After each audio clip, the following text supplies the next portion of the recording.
Hi, alternates. I am back from CrimeCon in Denver, and Florida versus Donna Adelson was all the talk there.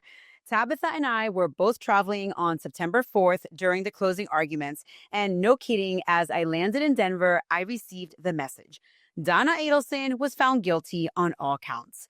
It was a whirlwind final day of trial, so I know I ruined it for you up front, but I did want to go back and walk you through the closing arguments very briefly. Let me start with the prosecution's closing argument recap. By the way, everyone at CrimeCon could not stop raving about Georgia. Georgia was one of the prosecutors, and no kidding, everybody there referred to her as if she was their friend. Okay, so the prosecution didn't point to any one piece of evidence as the smoking gun. Instead, they described Donna Adelson's role in Dan Markel's murder as a death by 1,000 cuts. Piece by piece, they argued the evidence added up to something undeniable. Donna wasn't just a bystander, she was the architect behind the plan to have her former son-in-law killed. The state reminded jurors why Donna would go to such lengths. This case has always been about family and control. Dan Markel had fought to keep his children in Tallahassee, rejecting his ex-wife Wendy's request to move them closer to South Florida. To Donna, that decision wasn't just inconvenient, it was a deep insult and a permanent obstacle. Prosecutors argued that Donna's frustration over that custody ruling is what set the entire murder plot into motion. The prosecutor then pointed to the financial side. Murder for hire doesn't come cheap, and the state said that Donna had both the resources and the willingness to fund it. They highlighted payments linked to her and her family that ultimately flowed to those who carried out the crime. And it wasn't just about money. There were direct ties between Donna, her son Charlie, and the people already convicted, Catherine McMonawa and the hired shooters. The state told jurors that when you trace the cash and the connections, every single arrow leads back to Donna. The prosecution also pointed a picture of Donna herself. Far from being this elderly grandmother caught off guard, they argued that she was the driving force, a matriarch who believed she could control every outcome no matter the cost. They pointed out that even during the trial, her own courtroom behavior, emotional, disruptive at times, and defiant, hinted at the same controlling streak that prosecutors say fueled the murder plot years earlier. Before wrapping up, the state circled back to the law. They reminded the jurors that they weren't being asked for absolute certainty. They just needed proof beyond a reasonable doubt. And when you look at the motive, the money, and the network of accomplices, the state argued there's only one reasonable conclusion. Donna Adelson orchestrated Dan Markel's murder. The prosecution didn't let the jury forget who this case was really about. This case was about Dan Markel. They reminded everyone that he was a father, a respected law professor, and a man who was gunned down in his own driveway at just 41 years old. His family has waited over a decade for accountability. The state urged jurors to see their verdict as a way to deliver justice and a way to deliver closure for a family that has carried this loss for far too long. In the end, the prosecution's message was simple. The puzzle pieces all fit. Donna had the motive, she had the means, and she had the connections. And while each piece of evidence may seem really small on its own, together it forms a clear picture. Their final ask to the jury was straightforward. Return a guilty verdict on all counts, and finally, hold Donna Adelson accountable. Woo! Next up was the defense's closing argument. In her final pitch to the jury, the defense framed Donna Adelson not as a mastermind of a cold-blooded murder, but as someone who meddled, not killed. They asked, where is the actual evidence directly tying Donna to this conspiracy? The defense urged the jury to see a woman overwhelmed by family dynamics, not a woman who was orchestrating a murder-for-hire scheme. The defense worked hard to poke holes in the prosecution's narrative. They argued that the state's theory relies heavily on circumstantial evidence, emails, emotions, and financial trails that don't prove that Donna ordered the hit. Instead, the defense emphasized that the people already convicted, Donna's son Charlie, Catherine McMonawa, they played the lead roles in planning and executing the murder of Dan Markel. According to the defense, Donna's involvement was speculative, and any inference about her guilt rests on an incomplete and biased picture. A key part of the defense strategy was to challenge the credibility of testimony from those jailhouse informants and others who pointed to Donna as the mastermind. They suggested that these witnesses had motive to lie, like, I don't know, they had motive like plea deals or sentence reductions. The defense portrayed these witnesses as pieces of a shaky puzzle, not compelling proof. Next, the defense turned the spotlight back on the real perpetrators. They gently nudged the jury to consider that maybe, just maybe, the evidence that they heard from transactions to conversations was about Charlie and McBonawa's involvement, not really about Donna. After all, these two are already convicted and had more overt connections to the shooters, I mean. The defense asked whether it's fair to pin the crime on Donna when the state's own evidence points strongest at her son, who's already convicted, and his known collaborator, Katie McBonawa. The defense then reminded the jury of their duty. It's not enough to suspect someone. Conviction requires proof beyond a reasonable doubt. When you face the gaps in the timeline, the twisted testimony, and no direct evidence tying Donna to the crime, reasonable doubt exists. The defense asked the jurors whether the case truly crosses that high constitutional threshold, or if uncertainty remains. If uncertainty remains, the only legally sound verdict is not guilty. Although the trial's emotion has run high, the defense encouraged the jury to focus on fact, not sentiment. They pointed out that Donna, little old Donna, is a 75-year-old grandmother with no history of violence and no history of scheme coordination. Emotional courtroom moments shouldn't overshadow the trial rules. People can be frustrated. People can meddle in their kids' lives, or they can be overly upset about their kids' relationships. But according to the defense, this isn't a crime. Jurors were urged to separate their empathy from the law. In closing, the defense simplified their message. Donna Adelson is not a murderer, nor was she the financial architect of one. They asked, if you aren't certain that Donna orchestrated it, you must find her not guilty. They pressed for justice grounded in evidence, not theories, in clarity, not speculation. Y'all, that was all she wrote. With those arguments, the case was sent back for the jury to deliberate. They reviewed the case for 3 hours and then they returned a verdict. And because of the dramatics that went on during the verdict reading, I will play it for you here. Unlike other cases, in this case, the judge read the verdict himself. We, the jury, find as follows as the count 1 of the indictment, first-degree murder. The defendant is guilty of first-degree murder. Mrs. Adelson, control yourself. Count 2, we, the jury, find as follows as the count 2 of the indictment, conspiracy to commit first-degree murder. The defendant is guilty of conspiracy to commit first-degree murder. Count 3, we, the jury, find as follows as the count 3 of the indictment, solicitation to commit first-degree murder. The defendant is guilty of solicitation to commit first-degree murder. And it is signed and dated by the foreperson. One moment. Members of the jury, the bailiff will escort you to the jury room.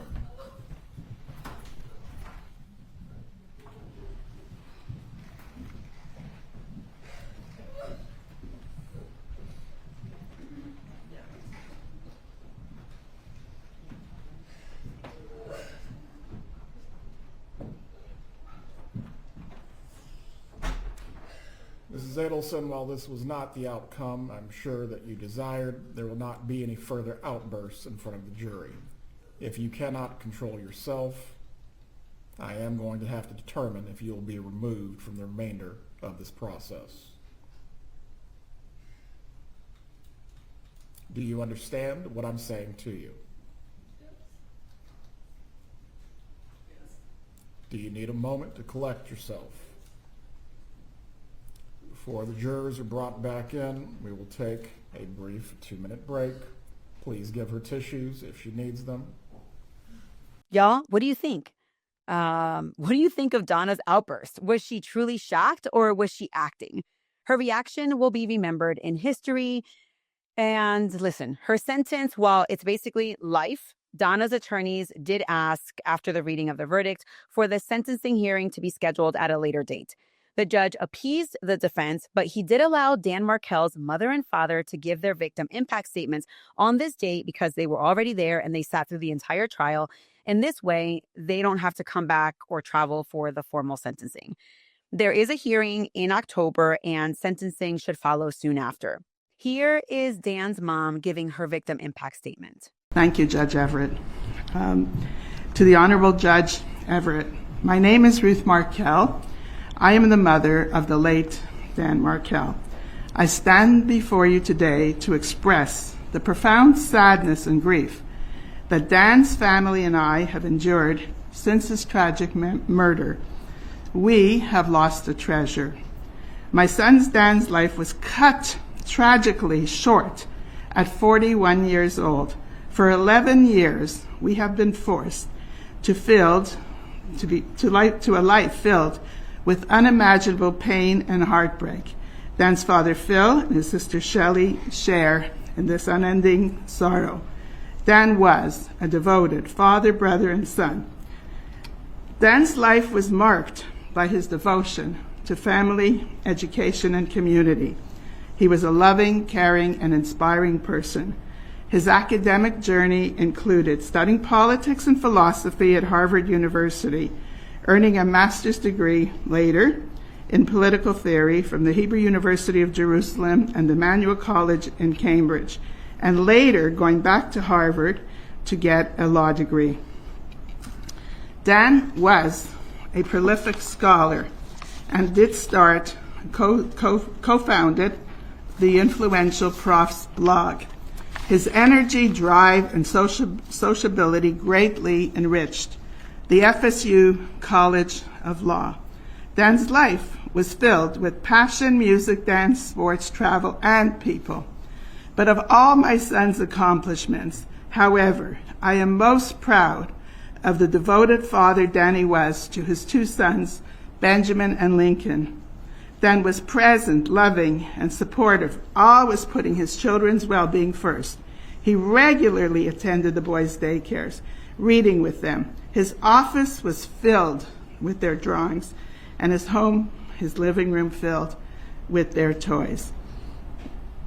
Dan was the boys' hero, and they have been forced to grow up without a father. Dan's murder has shattered our family and caused deep permanent pain.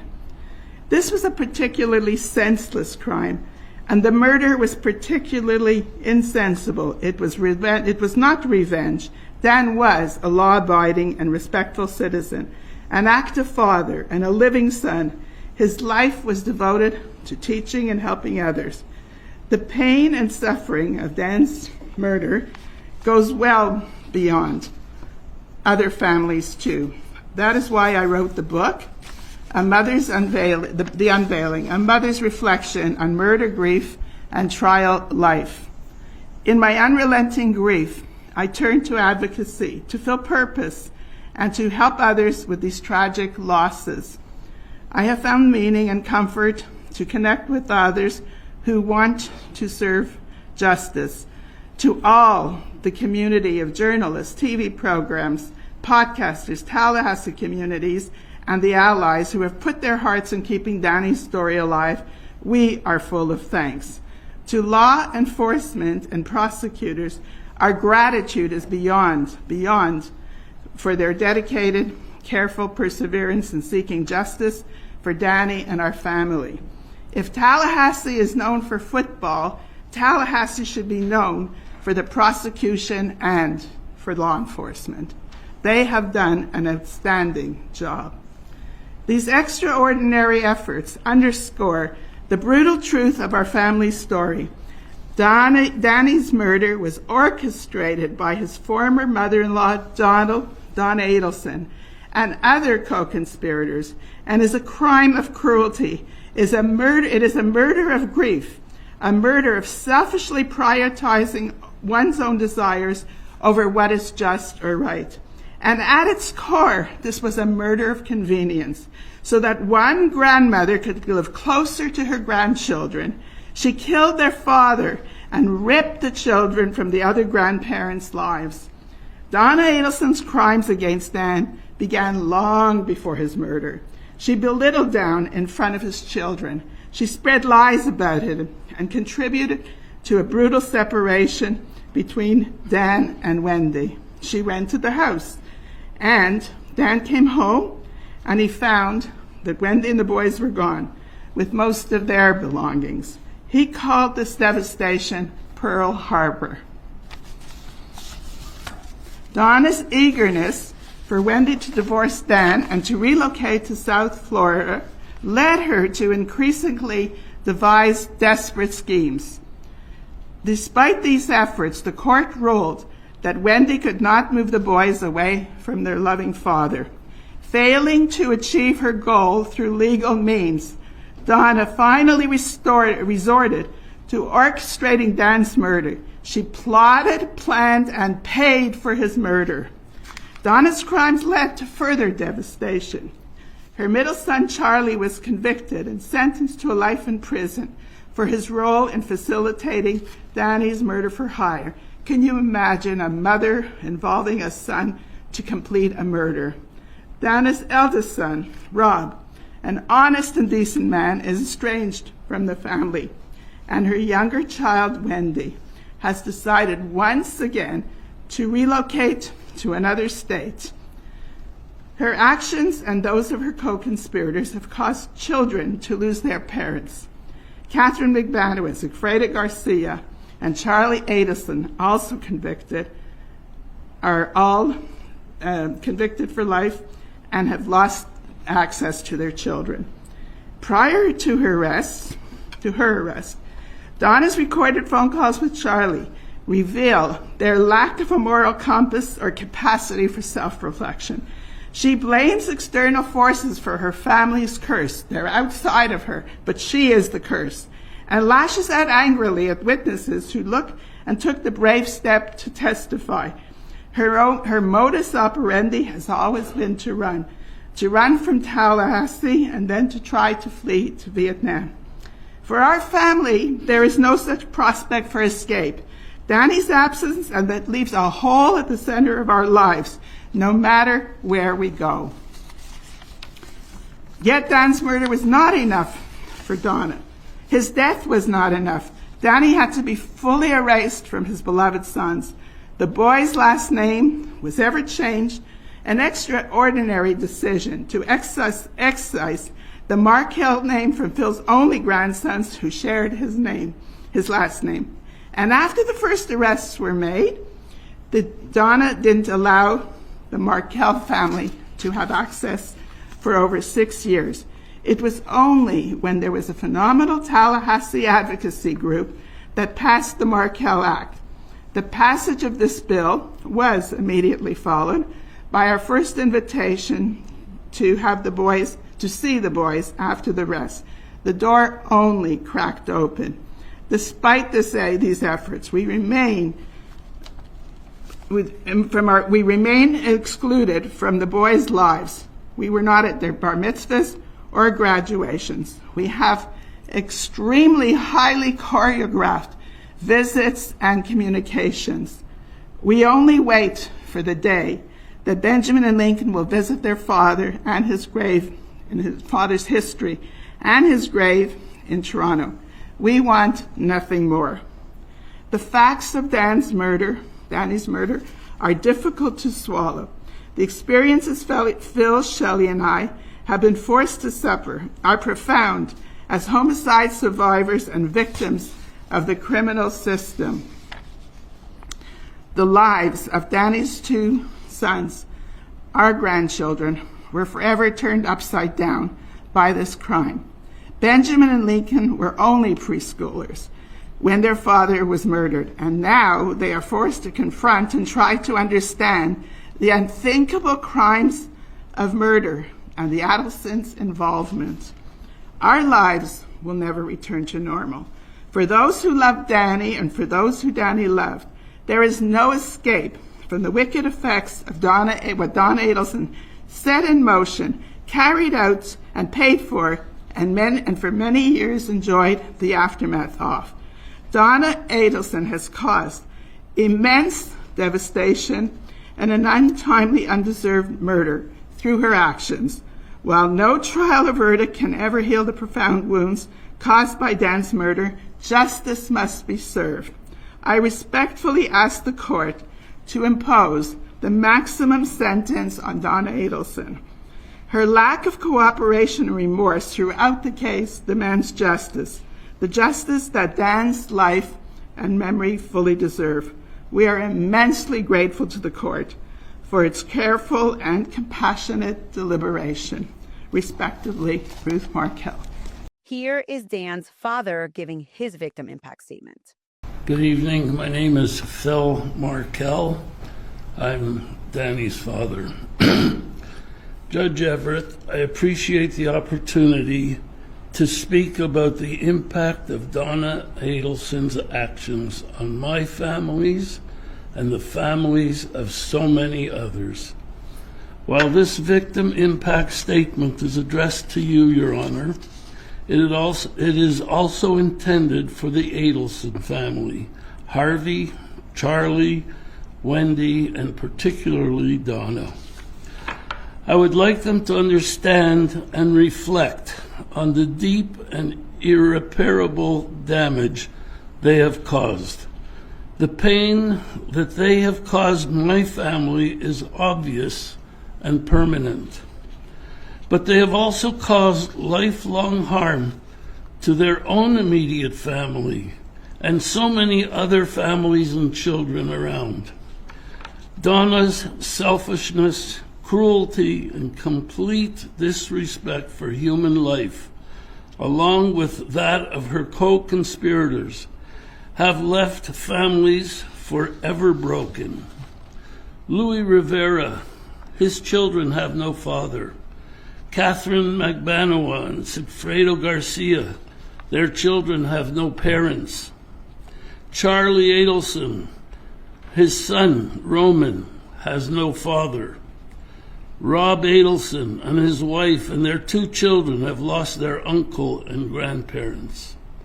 Shelley and Ian, my daughter, their 3 children, my grandchildren, are left without an uncle and are separated from their cousins.